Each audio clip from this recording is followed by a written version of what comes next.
Hi everyone, let's go ahead and get started. I want to give these folks plenty of time to chat. My name is Leah Hamilton. I'm a professor of social work at Appalachian State University, and joined by some fantastic colleagues to talk about modern monetary theory. So let me read you their bios. We had a slight change up from the program. Carl White was had a family emergency, but luckily we've got lots of expertise here. So Michael Lewis is a social worker and sociologist who is on the faculty at the Silberman School of Social Work at Hunter College and the CUNY Graduate Center. He teaches courses in public policy, race and public policy, economics, statistics, and causal inference. He is also the co-author of Economics for Social Workers, co-editor of the Ethics and Economics and the Basic Income Guarantee, author of Social Workers Count, and has worked as a community organizer in Brooklyn, New York. He is co-founder of USBIG. Alex Howlett is a researcher with the Greshm Institute, a nonprofit think tank building an intellectual foundation for universal basic income. Alex has been studying UBI and the monetary economics of UBI for over a decade. Scott Santons is a popular advocate for universal basic income. He is the founder and president of the Income to Support All Foundation and serves on the board of directors of the Gerald Huff Fund for Humanity. He is also the editor of Basic Income Today at Daily UBI News Hub. He has written a book about how to pay for UBI titled Let There Be Money. So about a year ago, I was talking to my good friend Michael Lewis, and I was saying, okay, this is the movement is amazing, but how are we going to pay for it? Because we all get in this like, okay, so what programs are we going to cut? How are we going to do we increase taxes? How does this happen? And what his response was, and this is not a direct quote, but my dramatic rendition is, he said, Leah, you know money is imaginary, right? And he sent me down a rabbit hole called MMT. So that's what we're here to talk about today and how it relates to UBI. Let me pull up our outline. So the first question is going to go to Michael. What is MMT? Tell us. Oh, I'm sorry. Was it? Oh, no, you're right. Alex is going to talk about the first question is going to come from Michael because he was going to be our moderator. I'll get it together. So MMT stands for Modern Monetary Theory. It's a theoretical framework for understanding money and the economy as a whole and kind of how everything fits together. It kind of synthesizes, it brings together ideas from a bunch of different schools of economic thought, but its origins were in this post-Keynesianism. So Keynes had this idea that many of you may be familiar with, that the Great Depression, the real problem there was that underemployment. There was involuntary unemployment. People didn't have enough jobs. We had to get people working again. This whole motivated the New Deal for Roosevelt and all of that. So there were three guys in the 1990s who met each other on a post-Keynesian thought listserv, so like an email list. And they all had basically the same idea, which is that if you want to bring the economy to full employment, then you can just have the government hire everybody and give everybody a job. So it was variously called a job guarantee, employer of last resort, or an employed buffer stock of labor, as opposed to Marx, who talked about the unemployed buffer stock of labor. So they're like, mainstream economics keeps talking about this problem of involuntary unemployment and how to bring the economy to full employment, but they're not doing it. We can just do it by hiring everyone. So that was kind of like the main idea that they started with. And that turned into, so they had this idea of the job guarantee, and that turned into kind of a theory. They're like, we know we can do this, let's build a theory of economics around this kind of goal of giving everyone a job. And they came up with this theory of money, which basically says that money is fundamentally something that people use to pay taxes. Now, what does that mean? It means that first the government imposes a tax on the people and then says, hey, we're hiring, we'll give you this token that you can pay your tax with, and that's what gets the money moving. So there's this idea in MMT that taxation creates unemployment, and the government employs people so they can pay their taxes. So that's kind of like the basic money mechanism. And this actually goes back to, this is part of them like bringing in different threads of economic thought. This goes back to a guy named George Knapp, who was a chartalist. He had a state theory of money called chartalism in the early 20th century. So that's where they brought that in. But none of this is the most famous part of MMT. If you've heard of MMT before, you've probably heard this thing about like deficits don't matter, the government can spend as much money as it wants, that kind of thing. That's not exactly what MMT says. MMT says that as long as the economy is balanced, the government, the government spends money into the economy, some of it gets taxed back, some of it stays out there. To the extent that money stays out there, that means a deficit, and it's not necessarily a problem. But people have kind of, oh, the budget doesn't have to be balanced. Does that mean we can fund whatever our thing is that we care about? So there are some people who think, well, maybe if the deficit doesn't matter, we can use kind of MMT thinking to justify deficit spending to fund a basic income. So that's MMT. Scott, do you want to respond to that? Add anything to it? Yeah, I would just add that I think the most important aspect of MMT, and I would say that it's accurate in that MMT is description. It's a descriptive of the economy, and it doesn't necessarily have prescriptions. Although lots of MMT people would say that it prescribes like a job guarantee and stuff as part of this, but the description part of it I think is important, which is that government spending comes first. And then after that, there are taxes, and then after that, there are treasury securities that are issued. And in the current mode of thinking, we think that taxes come first, and we also have to issue treasury securities, aka borrowing first, and then that's what enables spending. And we know that that's not accurate. Even we just saw that during the pandemic, when we issued trillions of dollars worth of money directly to people in forms of stimulus and everything. And we did that before taxing, and we did that before issuing any treasury securities. We just issued it into existence, and that's always the way that this works. It's just that then taxation helps manage the money supply, and also issuing treasury securities helps kind of freeze spending, and that logic is that has kind of counter-inflationary impacts. But I think that's important to get right. Like, you would think, like, it doesn't really matter if, say, you spend $1 billion and tax $1 billion, and whether one comes before the other. And I would say that it actually is pretty important to understand that the spending comes first, because then you understand that money isn't real, and that we create it out of nothing. And then so what we're really doing is trying to figure out, how do we balance the economy? How do we actually manage inflation? And also, like, we can then look at certain policies as having counter-inflationary impacts that could then be seen as making taxes unnecessary for that thing. And I can get into that later, because I think that's really something good to get into, but I'll just add that. Okay. Do you want to add anything? No, I know what question's coming my way. Okay. And then, yeah. Okay. So the next question will go to Scott. So we want to expand. Scott has written a book. How does MMT and UBI work together? How do those ideas merge? If you follow any MMT folks, I promise we'll have a question and answer session at the end. They're much more interested in a job guarantee than an MMT. So Scott has been doing a lot of work on sort of merging these ideas. So what is the relationship, Scott, between MMT and UBI?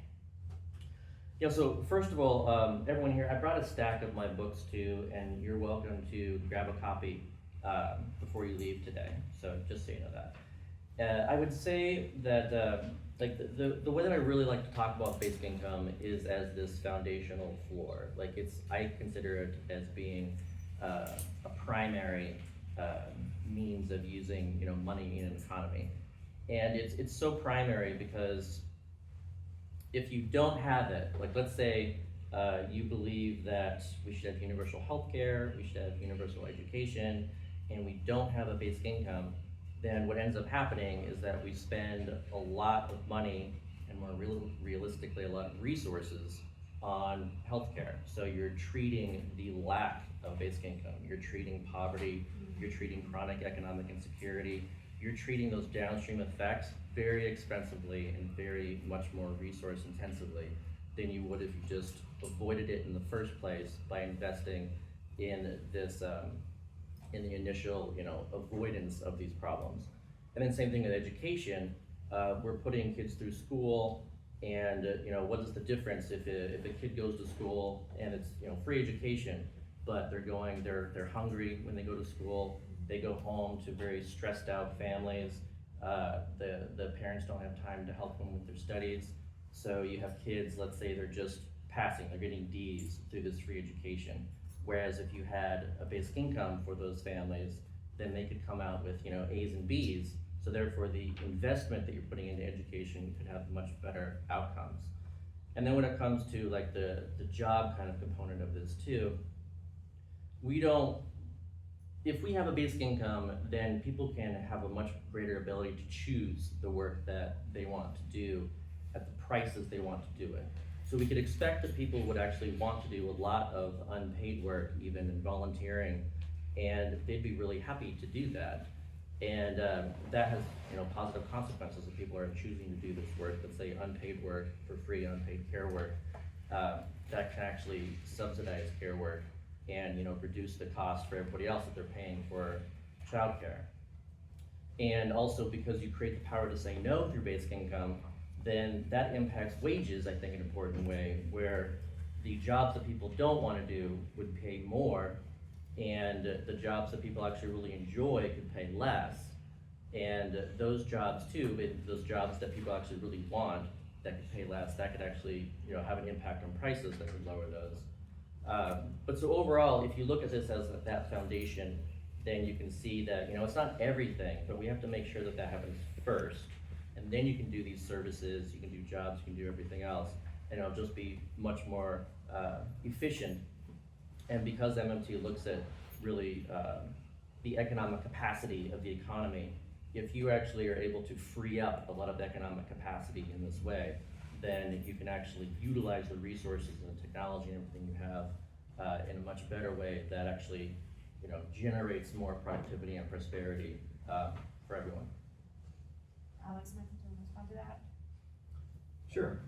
So first I want to respond to the idea of taxes before spending and spending before taxes. Most economists don't care about the order. Because of finance, you can do them in either order. Like you can borrow and then spend and then tax, or just tax and then spend. And this is generally true. Like you can spend the money you don't have. It doesn't matter whether you get the money first or get the money afterward. This is true in any context if you are in an economy where you can finance your spend. So taxes before spending, spending before taxes, it's kind of like an MMT trope that mainstream economists think that, the mainstream economists think that taxes have to go before spending, but this is not, you know, they just kind of, MMT emphasizes the order, nobody else emphasizes the order between taxes and spending. Now, money isn't real. I'm just gonna push back on that. Money is real, you can buy stuff with it. And that's, you know, it's not, you know, like, to say that money isn't real is like saying that promises aren't real. Yes, promises are something that you make out of thin air, right? But they're actual commitments, and money is represented by an actual commitment. The government stabilizes the purchasing power of money as a real actual thing. Just wanted to comment on those couple of things. Okay, so the next question Can is I yours. just add something Yeah, really of course, quick to that? yeah. Okay, so when I say that it's important to understand that the spending comes first, I think that has implications that are important, especially for those in this room. Imagine there's a policy called the Jones Act that I think is kind of helpful to think this. So the Jones Act, for those who don't know, essentially artificially reduces the supply of ships to actually do shipping in the US domestically. So this actually became more of an issue during the pandemic because we had like massive global supply chain snarls. And so people are thinking like, you know, what if we get rid of the Jones Act? Because then we could increase the supply. And so then the impact of this by increasing the capacity could actually decrease prices. And there's various estimates of what this could be, but you could look at one estimate goes up to about $15 billion per year in regards to cheaper prices. So then you know, it's essentially, I would say, kind of equivalent to a $15 billion tax. And so if you spend the money and you reduce the amount of prices that would go up, then you could actually see the ability to spend that money without doing a $15 billion tax. Instead, you could actually do legislation that just increases capacity. And I think that's kind of the importance, kind of MMT and UBI thinking, is that let's focus more on how we can increase capacity. Like, there's ways of looking at the supply side of things, instead of just looking purely at taxation as being the only way to fund programs. Okay, so we do know that MMT economists have some significant objections to a UBI. How would you, Michael, how do you respond to that? Maybe you want to talk about that a little bit too. I should say the objections first. Yeah, right? yeah, absolutely. I'll try to become an MMT economist who doesn't like UBI. I like UBI. But, as I understand them, and it goes back to some of the things that Scott and Alex said. So they start with two claims that I think are important to get. One is that, as I think Alex said, one of the main things that gives money value or importance or worth is that we needed to pay taxes, right? So we need money to pay taxes. Governments create, money to pay taxes. That's one claim they make that's relevant to this question. And the other claim they make is that that also part of the value of money depends on what one must do to attain money. Like you have, like what you have to do to attain money is what gives it value, right? So we need to pay taxes. What we must do to attain it is what gives it value. Now look at a UBI. A UBI, I'm going to talk about UBI in relation to the first assumption too, but I'm going to start with the second assumption, right? With a UBI, you give people money, and one of the criticisms of it is that it's something for nothing. It's give folks money, and they don't need to do anything to attain it. And if you do that too much over too much time, the value of money declines because you're giving all the money to all these people, and they're doing nothing to attain the money. That's the problem. A proponent of UBI would respond, I think, there are different ways I'm going to emphasize. I'm standing in for Carl, a friend of mine who's going to be on this panel, so I'm going to do what Carl would do. I tend to agree with them, right? So going to this, I'm trying to talk about the two assumptions together now. So going back to the tax issue, it's kind of strange to think that one of the main things, and to them, like really a crucial, almost only thing that gives money worth is like you have to pay taxes. People need money for other things, right, besides paying taxes. So if you gave folks a UBI, and we can assume, I think, that we wouldn't give people $800,000 a year UBIs, probably. I mean, I guess we probably couldn't do that, right? So we're probably talking about a UBI that's pretty modest, right? And so, probably. And so people may want more than the things they can get with a modest UBI. Like they may want to buy other things. And so people may still sell their labor, some call that work, right? So they may still do stuff, even with a UBI, because they want to buy things that they want. So the UBI might not be big enough for them to buy. They may want to buy luxuries, like an occasional night out or something like that. A luxury, right? I mean, so they may want to buy more than the basics. So they'll still be doing stuff, right? And even if you take the MMT folks at their word, people have to do stuff, to give money worth. Unless you assume that a UBI of a modest amount will cause everyone to leave the labor market or decrease their supply in vast numbers, people are still going to do stuff, right? And if they're right, that should give the money some value, right? And also, if we have a UBI, there's probably going to still be a tax system in place of some kind. Right? I don't think anyone is saying, maybe somebody somewhere. But most UBI supporters aren't saying abolish the tax system, like abolish taxes under UBI, right? So there'll probably still be a tax system in place. And so even with the UBI, people still need money to pay for luxuries, and they'll want money for luxuries. They'll need money to pay taxes, because some people who work will owe taxes on the money they earn from work. So even if you take the MMT assumptions as true, it's not clear why there wouldn't still be enough doing stuff, right? And enough taxes to give the money some worth. Can I just add on to that really quick? It's a segment in my book that I think is just really illustrative. And so Scott Mosler, one of like the godfathers of Warren Mosler, sorry, one of the godfathers of MMT, he describes how like he did this like kind of household experiment where he created business cards, and then he turned it into currency by like having his kids need to do like chores in order to afford those business cards, which they're then able to trade in for like, you know, playing video games and you know, like luxuries like this that they enjoyed. And what he didn't do is say, if you don't do these chores, then you can't eat and you're gonna have to sleep outside. So clearly, these kids had their basic needs met, and then what they were doing is earning the cards for luxuries. And so that fits in perfectly well with basic income. Yeah, I just want to, in terms of the mechanism of how money gets its value, so MMT basically says that the government sets prices. The government sets the price level by whatever price they're willing to pay.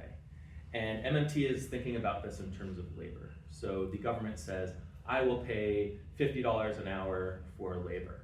Maybe that price is too low and nobody wants to sell their labor to the government. Well, if that's the case, then the government's taxes are going to keep sucking up money until suddenly nobody in the private sector is able to offer $50 and everyone goes to work for the government. So it brings the price down to the government to what the government's going to pay.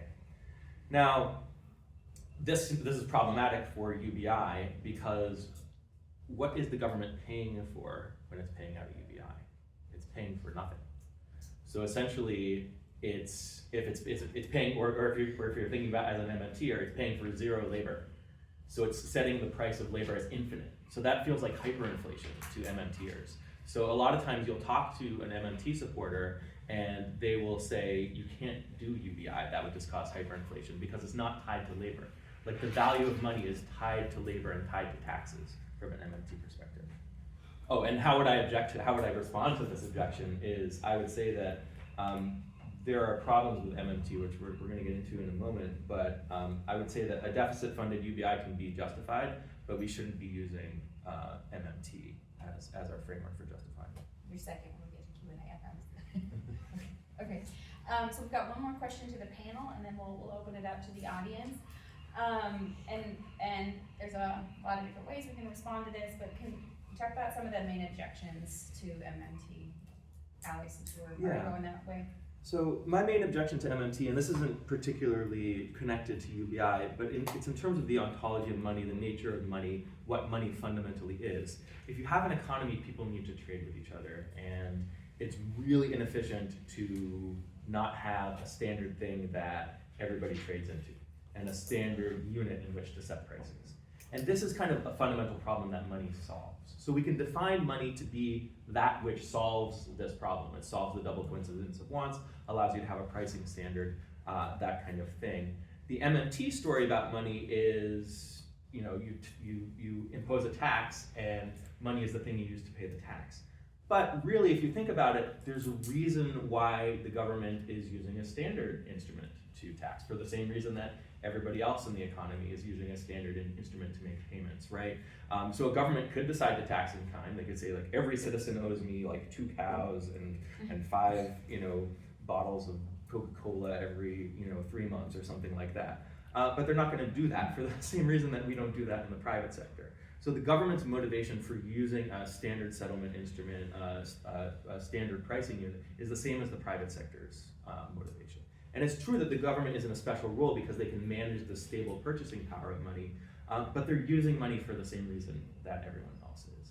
There are, you know, like, I study monetary economics, and I've read a lot about MMT, and there's kind of this, if money is a single standard, then, and the government decides to impose, like, this is just kind of a thought experiment that kind of reveals one of the many contradictions in MMT. If the government decides to impose 100 different taxes, each payable in a different thing, are those things all money?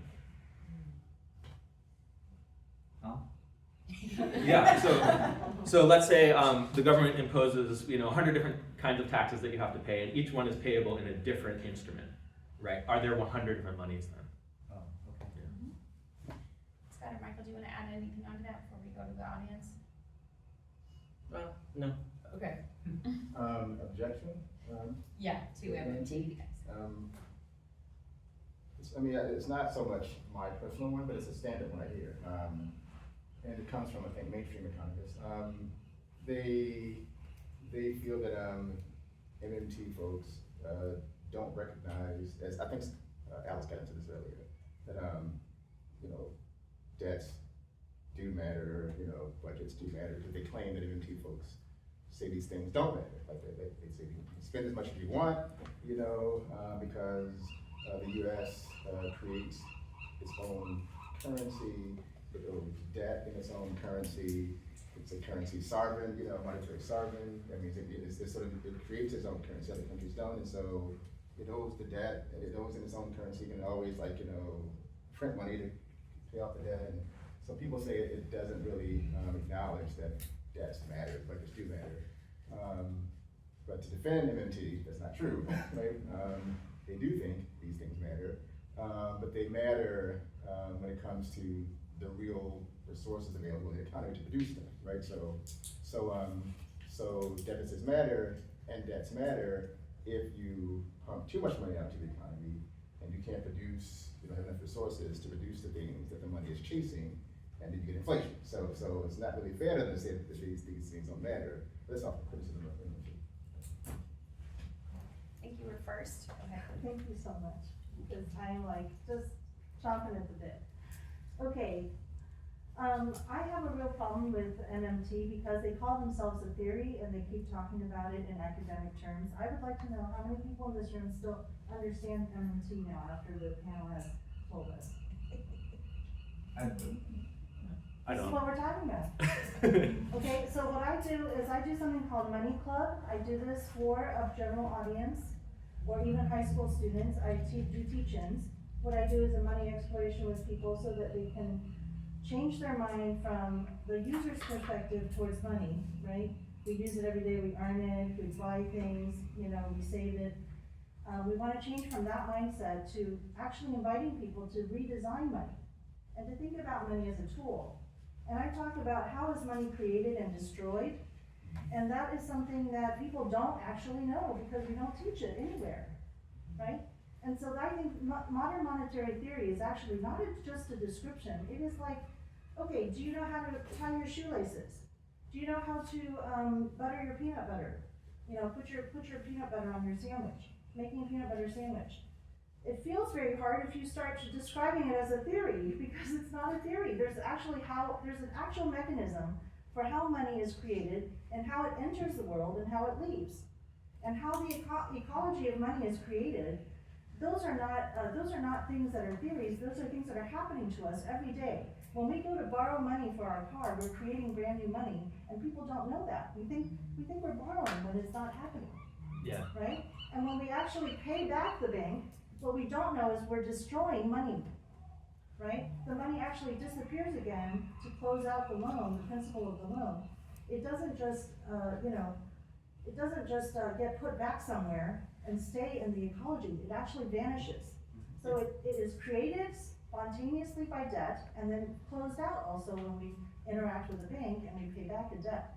So these are the things that people should know, that it's actually, that part is real. Money is imaginary in the sense that we can actually redesign it. It's a tool that we've created through legislation and through laws and through human, how we create it. And we can create it in different ways. And UBI is one of the many different ways in which we can, change the design of the money. Can I just add on to something to this really quickly? Sorry, Because I think that's great. All of that is MMT. It is, All of but that that's is not what coming is out allied with MMT. when you have academics talk to us, right? And we don't get that feeling because we think, oh, it's theoretical, and people very much smarter than us will understand this, but we can't. Fadel Kabul, Luba Yule. Those are two people who are talking about it and studying it on that. Okay, let's try to keep some sort of sense of I order. just- Scott, would you Yeah, I respond? just want to add, because it's a really good point to make, and I want to emphasize this, is that The way that money comes into existence is that government spending creates it and puts it into existence, and also private banks create it temporarily through debt, which is then erased when it is paid off, and also then money from the government that is in the pool that's taxed out of existence. Like, that's true. In which case, because there are two entry points for money, then another way that you could help, pay for basic income is we could create it into existence and then restrict the amount of money that banks can create into existence, in which case that is another way of funding basic income by just reducing the amount of money that banks can create. Yeah, in terms of whether MMT is real, I mean, theories are not things that are not real, right? Theories are they're supposed to kind of describe the real world, and I think MMT is trying to be a description of how the world actually works. It's a theory, just like, evolution is real, right? It's a theory, and it's real. Theory doesn't mean not real. The question is whether MMT is accurate, whether it's the right way to think about the real world. You're right that money is created and destroyed when you take out a loan, just like when the government borrows money, money is created. And I think MMT acknowledges this. Maybe they don't emphasize this because you hear language like the government is the monopoly issuer of the currency or something like that. But the reality is most of the money is created by the private sector. It's issued by the private sector. And it's not just banks. There are non-bank financial institutions. There are banks that are in Europe or Asia that are issuing dollar-denominated instruments. They're issuing dollars, United States dollars, right? So most of the dollars in the world are not created by the United States government. They're not created by banks that are sanctioned by the United States government. They're not even necessarily, most of them are not even created in the United States. So it's very much a private sector thing that all this money is being created. The central bank of the United States, the Federal Reserve, does have an important position kind of at the top of the system, and they can manage the stability of the dollar overall. So that's useful to keep in mind.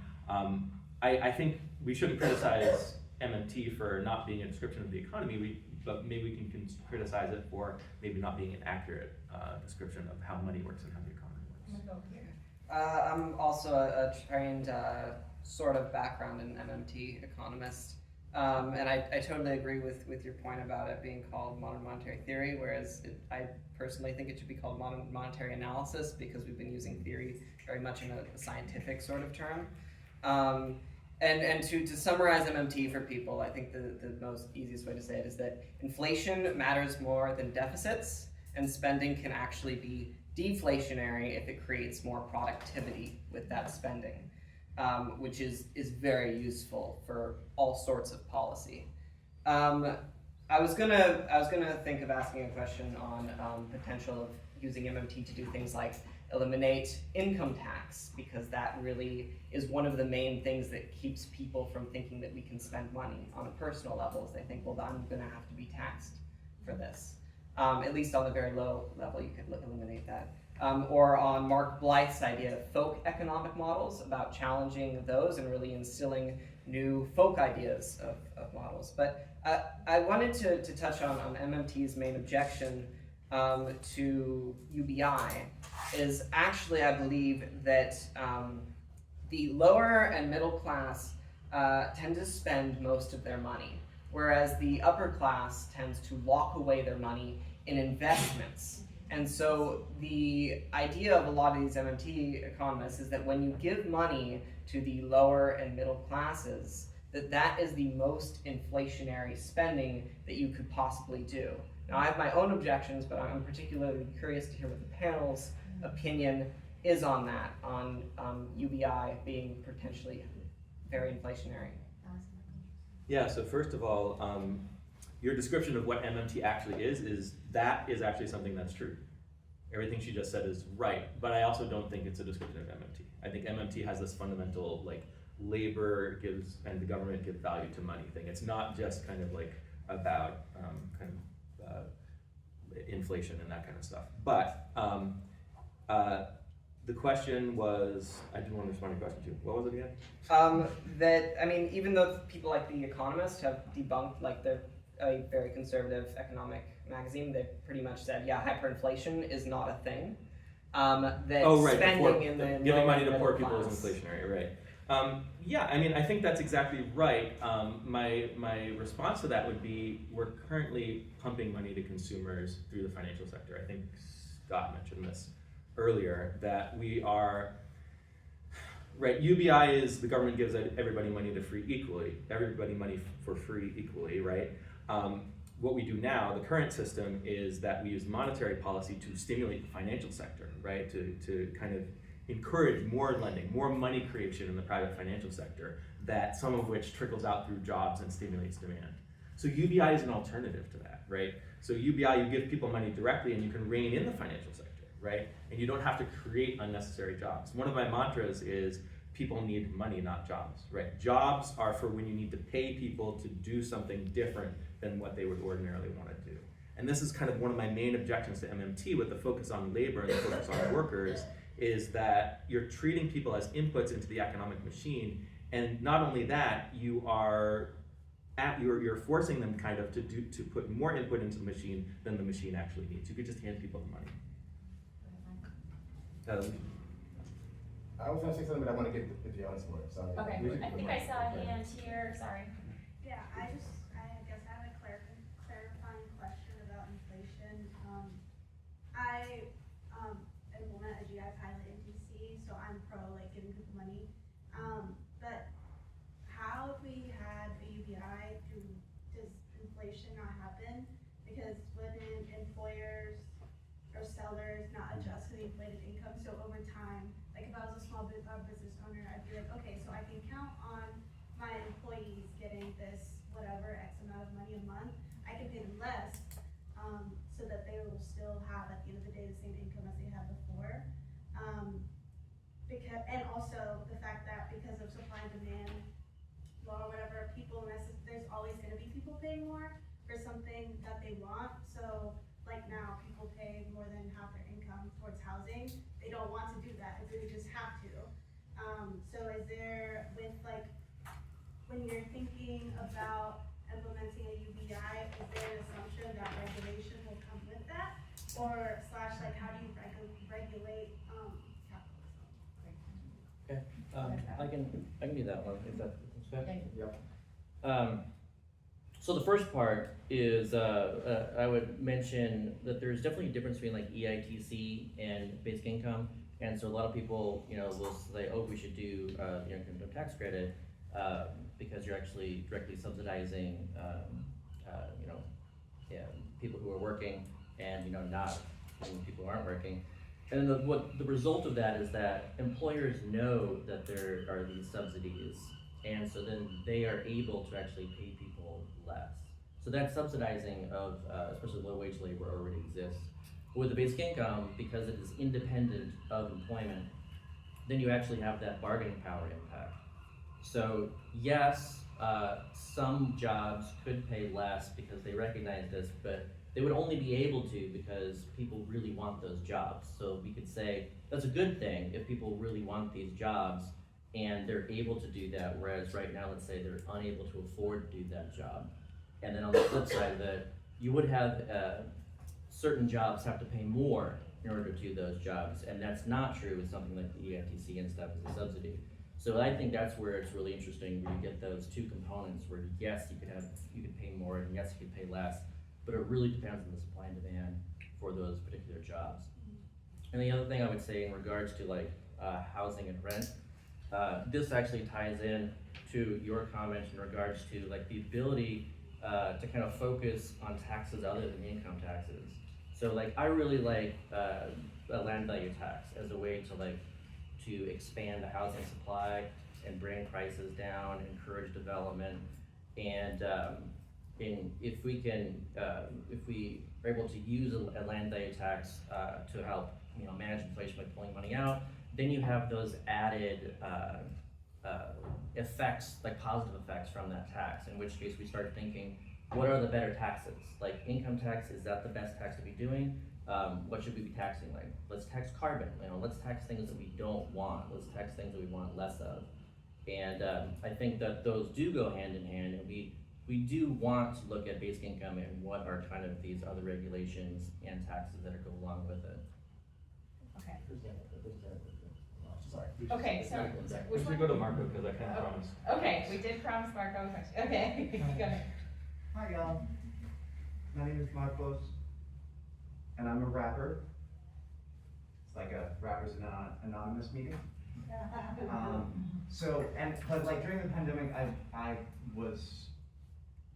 got to this breaking point of trying to listen to the econ experts. I heard from public radio and the New York Times and hear their explanations and compare it to reality, and it's just like, this doesn't make sense. And then I happened upon modern money theory, right? So I've been going down that rabbit hole ever since.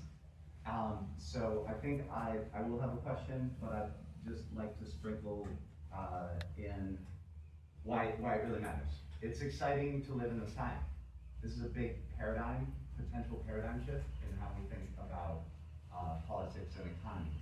And it's especially exciting because the main thing that orthodox economists have done in response to especially poor people's movements since the Roosevelt administration is say, that's nice, but we can't. MMT says, yes, we can, and this is how. That is a huge transformation.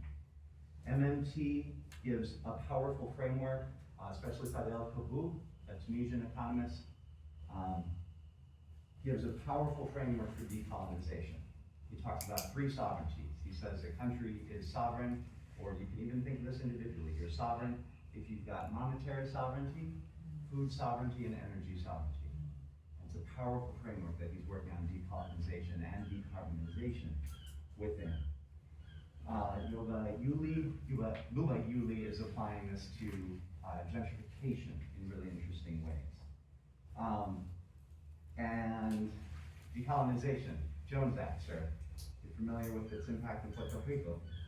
On the what? Puerto Rico. Puerto Rico. Yeah, that's the main thing. Right, so anyhow, you ever thought about independence for a place you care about? That's a powerful framework. And then lastly, MMT gives a framework for a Green New Deal. How it is possible to mobilize enough resources in our economy to save the planet, okay? And they got graphs on it and stuff, right?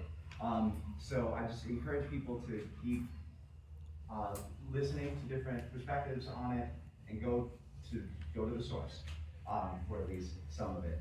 MMT doesn't address everything, and so there's just one broader framework that I propose, and then that leads to my question. So I think it brings us back to what's fundamental in political economies, and how people, and I'd say probably people's work, what people do in response to burdens creates an economy. And I think this happens on three levels that I think activists could apply and try to work on, see where we can get in and fit in and engage them. One, that people create a social accountability, a social currency by having keeping track of who owes what to whom, credits and debits, work within a community, and we do that in traditional land-based communities. You do that by talking about it and by showing how you're caring for each other.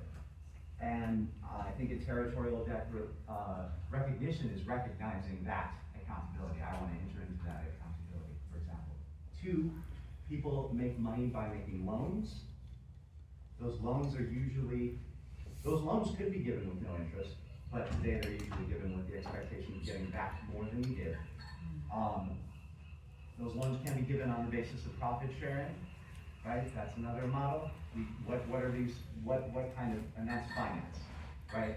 So the first one is social currency, the second one's finance. It's usually backed by collateral. How do we want finance to work? We can decide that, I think. And then thirdly, people, money as we are really talking about it when we're thinking about transformation and government power. Since ancient Mesopotamia has been this context where the government wants people to do something, and they create a tax burden on people to make them have to need their currency, and then they spend that currency to direct people's labor. The British Empire said that if to get people in West African places they were colonizing into their plantation economy, they said if you don't work in our plantation, they said you have to have this currency to pay the hut tax. What's the house tax, the home tax? What's the house tax? Well, if you don't pay the tax, we burn down your home. You dig? You know what I'm saying? What's the question? So what's that? Did you say your question? So I think that's the context. Those are three contexts of thinking about money. I ask y'all to share your thoughts on any of those three contexts and how they might apply. Oh, sorry, I gotta say the last thing. Basic employment and income guarantee. So one risk is that these two movements, there is a guaranteed job guarantee movement also. One risk is that these movements will be played off against each other. I don't think they have to be. I think a lot of basic income is really about work recognition. So I don't think it would cause inflation. I think you're recognizing the work that people are already doing, right? So that's my last thought. Okay, so hold on one second. Go ahead. I just want to say it is lunchtime. Anybody who's trying to go to lunch, please feel free, but it sounds like we've got an exciting conversation, so feel free to stick I can around. respond to that. Yeah, go ahead. And also just, these books are free, just so everybody. Free knows books. that. Do I need to just walk around and hand people books? Sure. What do you want? Sure. I'll respond to the last part. Thank I know some of the MMT people and known them for a long time. yeah. And for a long time, we used to have debates about this, and it did become job guarantee versus UBI. But in most of those cases, the people involved in those debates were not, like the job guarantee folks, weren't really opposed to UBI, not the ones I talked to. Phil Harvey, people like that, the ones I talked to. And I wasn't opposed to a job guarantee. It was a matter of priority, right? Cool. And so if we had, so in principle, I'm not opposed to a job guarantee. But if we have to pick one, right, and so my priority is a basic income, right, UBI, and the reason is part of what you said. I think it's easier to turn a UBI into a job guarantee than it is to turn a job guarantee into UBI. Because of the UBI, you can basically think of a lot of the work people do that isn't selling labor as work, and the UBI becomes in effect the wage for that. And so a UBI can become a job guarantee more easily than the other way around. So I have to pick and choose. I would prioritize that for that reason. But I'm not in principle opposed to job guarantee. That may be different from some UBI supporters. I'm not opposed to the principle. Does anyone else on the panel want to react? And then we've had a Yeah. hand over here for a while. So there are important problems that UBI doesn't solve. I think it's important that we acknowledge this right here. But it does solve a very important problem, which is how to get money to consumers to ordinary people, I should say, without messing up other things. I'm very much opposed to a job guarantee. If people are curious about that, feel free to come find me during lunch. I think you brought up some important problems, Marcos. Green New Deal, I view that as a jobs program that's that's masquerading as like a green program. But if we really cared about global warming and we cared about the environment, we would try to solve these problems using only the minimum amount of necessary labor. We wouldn't try to turn it into an employment program. Hi, I'm a program administrator in St. Paul, Minnesota. And my question is about the framing of guaranteed basic income as getting something for nothing. I think that we live in an exploitative society that where people's money is worth less basically every year. And given historical inequities that have persisted, to me it's not just all of a sudden you get something for nothing, but it's also largely addressing those inequities. And so I'm wondering I'm new to this theory and I still don't really understand it, but, I'm not sure I do either. how, if it accounts for, takes a race and class analysis, historical analysis at all, in looking at sort of the global scale of events and the history, particularly in the US and other colonizing countries, and then not view it as this like sort of handout, but rather in a human rights framework, that people are entitled to have their basic needs met, and not be, you know, sleeping on the street or not having enough food or things like that.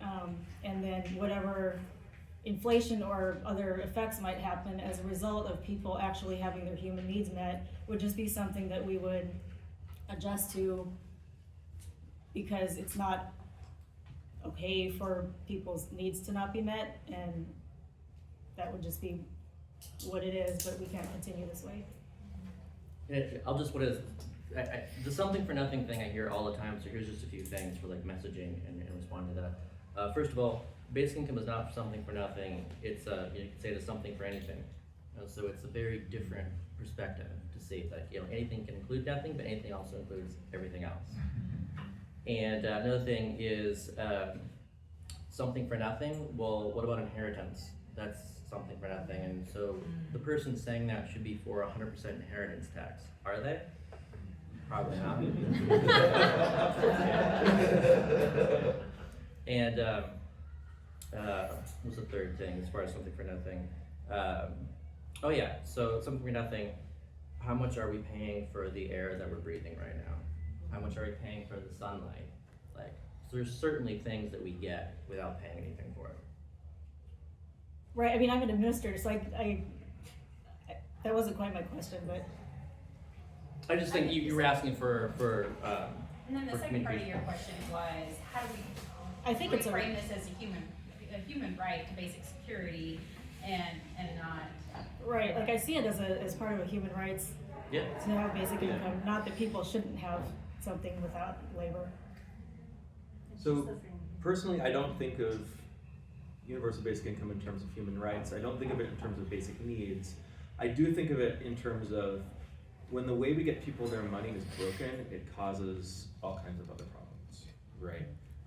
And it can cause unnecessary poverty, it can cause unnecessary divisions, social divisions, and it can cause unfairness and injustice, but it causes a lot of things. But it's about kind of this, I mean, money is just a boring basic thing. Like, and should we, you know, like think of universal basic income as a handout? I mean, I don't think thinking of it as a handout is a problem.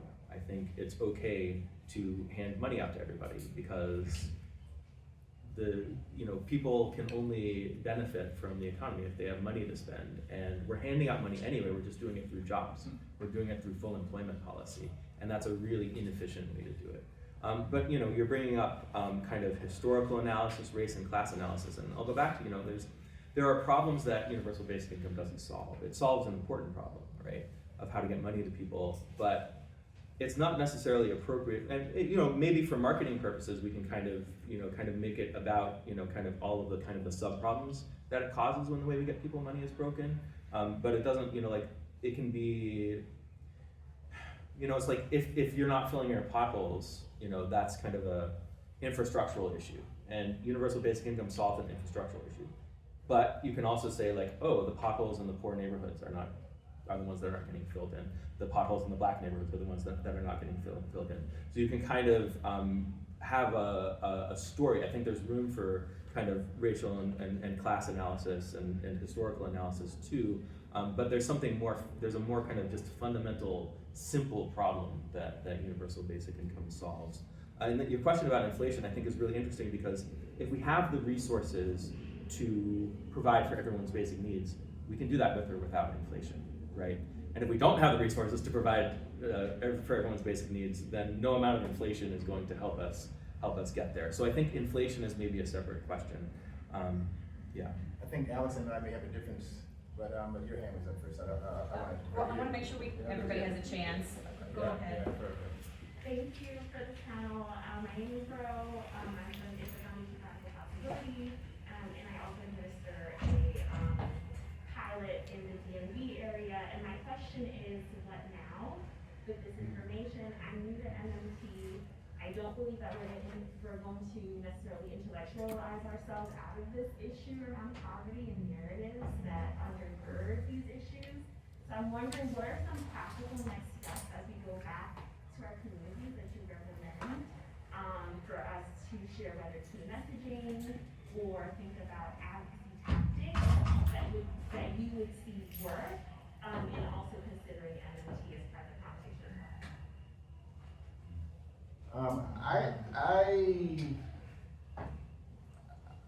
I used to be an organizer a long time, community organizer a long time ago. Like this panel is more to me of the academic panel, right? So I don't know if I have a good answer because it was more information, right? But if the question is, what do we do with this? I guess it was in Marcos. So I guess if I'm going to like think about this in a more activist way, the way to think about this, maybe the way to use this is to say, MMT tells us that we have more room to spend than we often think we do, right? We don't have to worry as much about deficits or debts as we think we do, because what matters really is the real economy, not financial transactions between banks and other people, right? And so we have more room to maneuver for progressive policies than we think we do. That to me is the activist message of MMT, right? I mean, if you want to put it that way. That's what I get from it too. Like what we need to do is stop arguing amongst ourselves about what program are we going to cut to fund UBI, right? This is not a zero-sum game for people in poverty, right? So we need to, the message is there's abundance in this world and it's going to the wrong places, right? Sorry.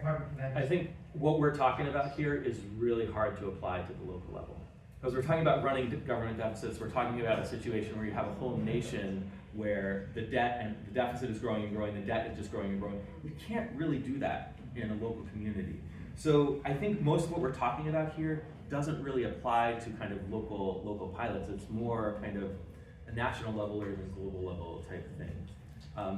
That's not to say that, you know, it's not possible for a municipality to figure out how to have a growth, like you need, if you want a deficit funded UBI, you need a constant deficit. You need a debt that's growing and growing and growing.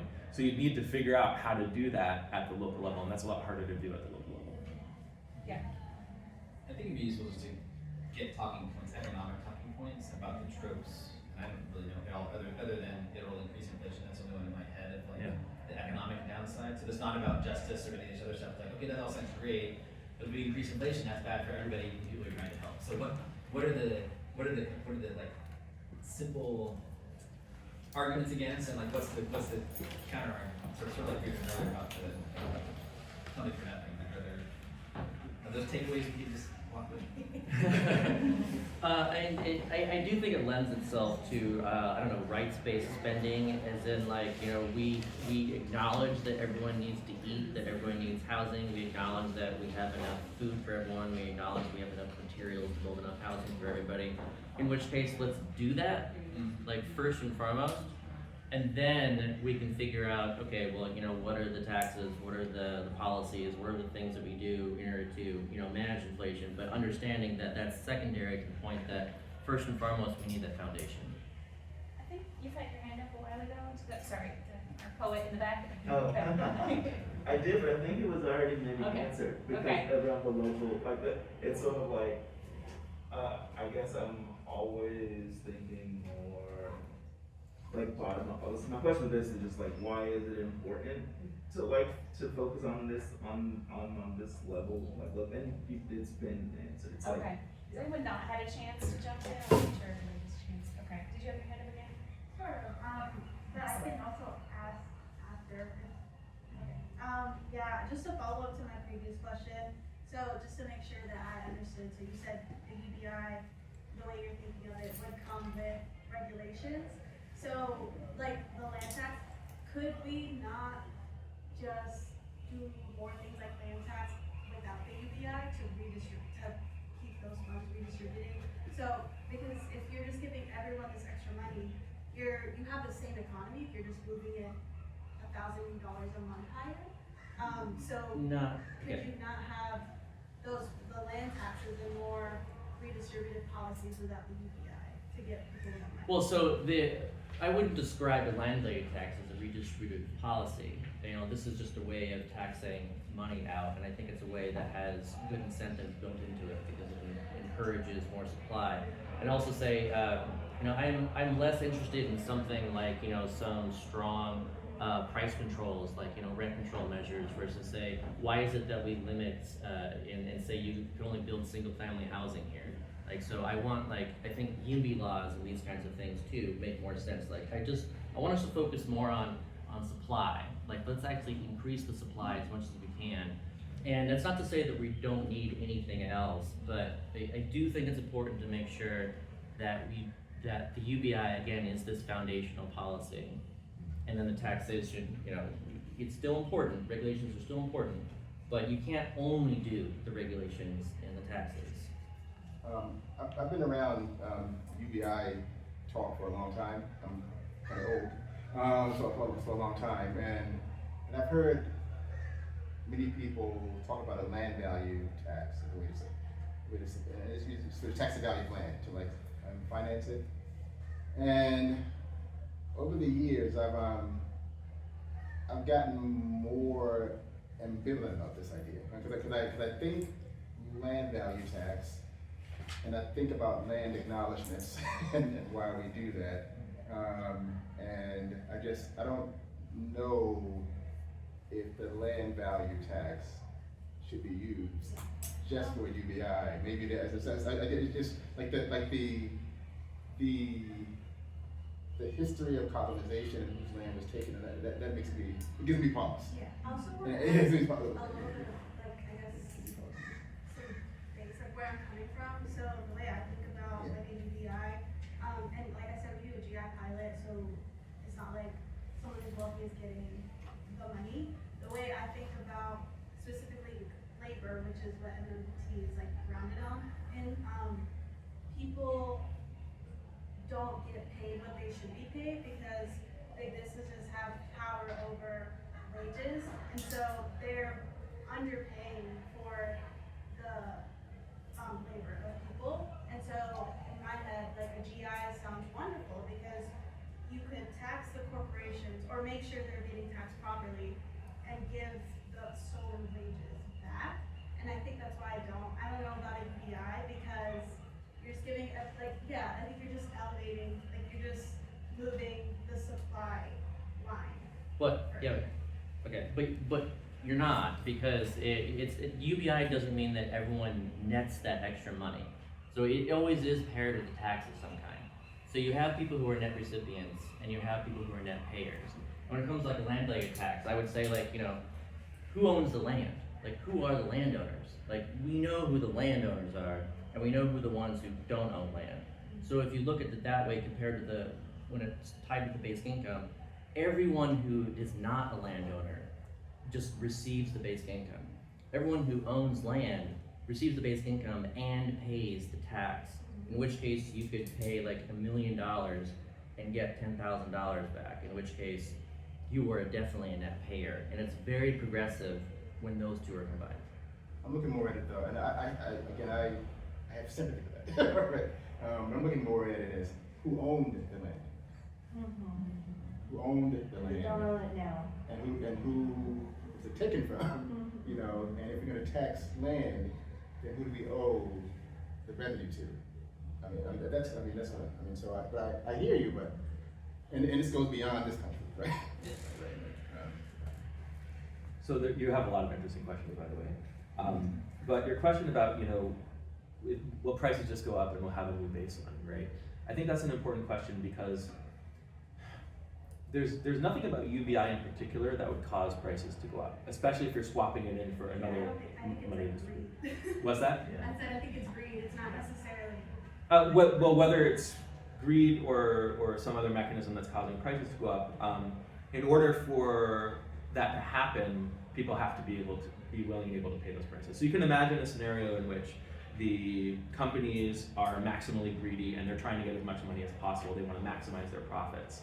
And even in that scenario, there's no reason why basic income would cause prices to go up if you're swapping in one money distribution mechanism for another. And it's also important to remember that universal basic income on its own is not a particular amount of money, it's a way of getting people money. So we can choose that as our way of getting people money instead of kind of overemploying people and trying to push money to people through the financial sector and the labor market. So there's we can ask this question instead of saying, how much will UBI, affect inflation or prices. We can ask what level of UBI can the economy sustain right now without causing any inflation or anything like that. You just tighten monetary policy, right? Because how we normally prevent inflation is we run tighter monetary policy. And you can have the UBI and the monetary policy go up at the same time, the interest rates go up. And that will rein in the financial sector and eliminate some of the jobs that have been created kind of indirectly through full employment policy for the purpose of just giving people money. And they're really kind of unproductive jobs in the first place because you created them for a reason other than the product of the labor. You can try to jump in for a while. Yeah. When the group gets small enough, we can just walk over to lunch and keep talking. Yeah. I would just like to invite people to have conversations with me in the future. Yeah. And I would also like